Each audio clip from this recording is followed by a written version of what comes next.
Gospel minimum number 4 is share the gospel. And the resource we've attached to that is the 3 circles illustration.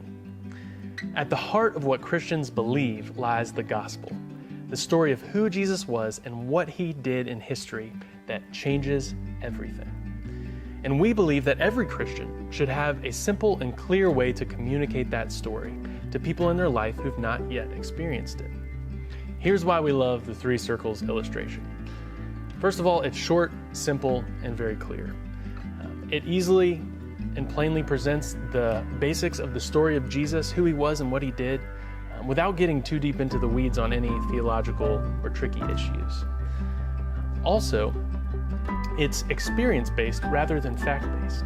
Though it's presenting a lot of facts, it doesn't start there, because nowadays it's easy to say, here are some facts, and then for the person you're talking to say, well, I don't believe your facts. And so rather than starting there, it starts with a person's experience, with the brokenness of our world and the brokenness that we experience in our own lives. So we've got a video, and I'm going to show it. Here it is, the 3 circles illustration. If you turn on the television or look at your Facebook feed, it's very clear that we live in a broken world. There's a lot of death, a lot of disease and suffering. But we also see traces of beauty, like the beauty of a sunset or the laugh of a child. And that's because God's design was perfect when he made it. There was no death or disease or suffering. But starting with the very first people, we as humans chose to go our own way and leave God's perfect design. And that's called sin. And sin is what led to brokenness in our world and us and sinfulness. Well, we don't like to be in brokenness, this state that we're born in. So we try to get out. So for some, they try to get out on their own by climbing the ladder of success at work or school, thinking that'll get them out. Others try to get out themselves by doing good things or being religious and going to church and helping people.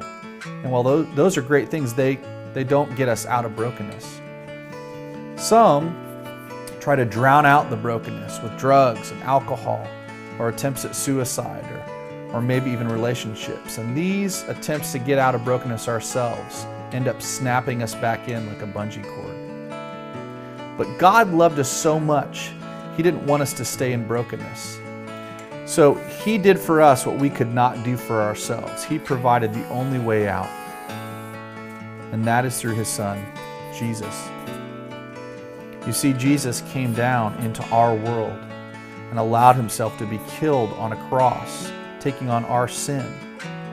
And 3 days later, he rose from the dead. And he declared that if anyone would turn from their way and surrender to him and believe that Jesus came and died on the cross and rose from the dead, and would be willing to make him their king or their Lord, that they would be forgiven and made new, and would then be able to experience God's perfect design for their life.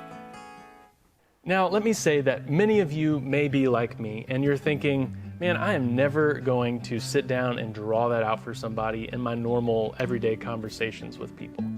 And you're right, that may feel weird or forced a good chunk of the time. But what this does is when you practice this a couple times and work this story into your head, it provides for you a simple and clear roadmap of the gospel story that you can have in your head, whether you're drawing it out or not. Already in my life, this has helped me to share the gospel story and given me a chart for how to talk through it as I walk through it verbally, even without drawing it. And so we believe this is incredibly helpful. And that's gospel minimum number 4, share the gospel.